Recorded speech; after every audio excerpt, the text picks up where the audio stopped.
Wearing over 300 pounds worth of prosthetics was so disorienting, it gave him vertigo. Brendan Fraser's transformation in The Whale was absolutely standing ovation worthy.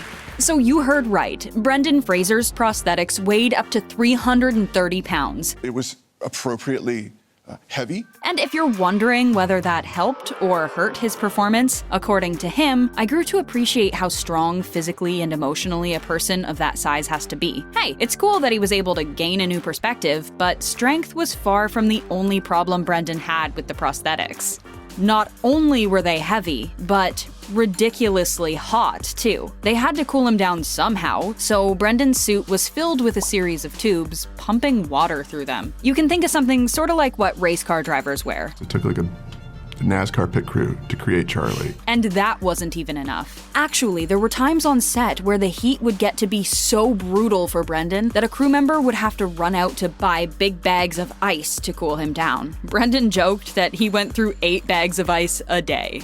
So did you know that Sadie Sink had never watched a Brendan Fraser movie before she was cast? This character that he plays is very specific, and I thought it would be cool to kind of just see him as that. So the reason they were so believable playing dad and daughter on screen is probably because they became that kind of close in real life too. I had a front row seat to watch this young woman come of age. And for what it's worth, Sadie's seen a few of his movies since meeting him. I liked School Ties the most. School Ties, Yeah. okay. But Sadie wasn't the only one who hasn't seen Brendan's work. Darren Aronofsky had never even seen George of the Jungle or Encino Man, but after a long 10-year search for the perfect leading man, he'd pretty much considered, well, everyone. Brendan just had such star quality about him, and he's really the kindest man on the planet. When Brendan found out that Chau had been hesitant to audition because she had recently given birth, Brendan surprised her with a teddy bear gift bag. We named him Brendan Fraser Bear. That was my daughter's first little stuffed animal. Like, how cute is that? But going back to the prosthetics for a second, they were designed in a way unlike any fat suit for a movie has been before. He created Charlie in a 3D computer model. Using an iPad, the film's producer performed a scan of Brendan from his own garage, which allowed prosthetics artist Adrian Moreau to build a clay mold of Brendan's body. And from there, Adrian designed the prosthetics digitally before printing them out in 3D. And he did this all without ever meeting Brendan.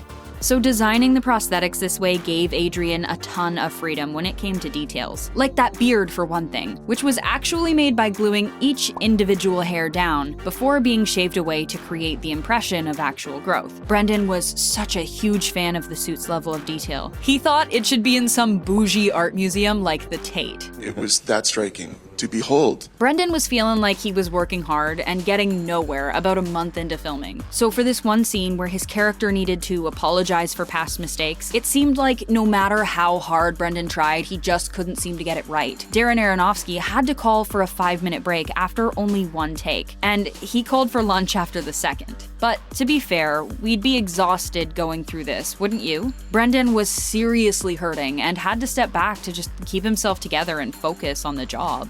But Brendan wasn't the only one you might see getting emotional on set. Sadie Sink was incredibly protective over her character, and even rushing to her defense whenever Darren Aronofsky would call Ellie mean. So Sadie would admit to you that there was definitely some real darkness in her, but she'd also be quick to point out how that darkness came from this great deal of pain that she's in.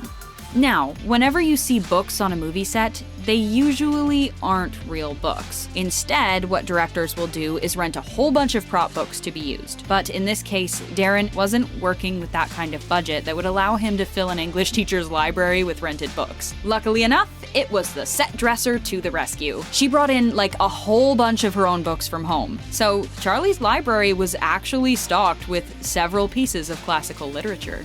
Now, have you noticed anything strange about the layout of Charlie's living room? Couches are usually placed up against a wall or something, but Darren Aronofsky had a very good reason for placing Charlie's in the exact center of the room. This allowed him to make Charlie the literal center of every scene, or as he put it, he's kind of the sun of the movie, and everyone else is kind of a little moon. So, do you think the cast and crew went far enough when it came to humanizing Charlie, our little son at the center of the story? We would love to hear your thoughts, so make them heard in the comments section down below.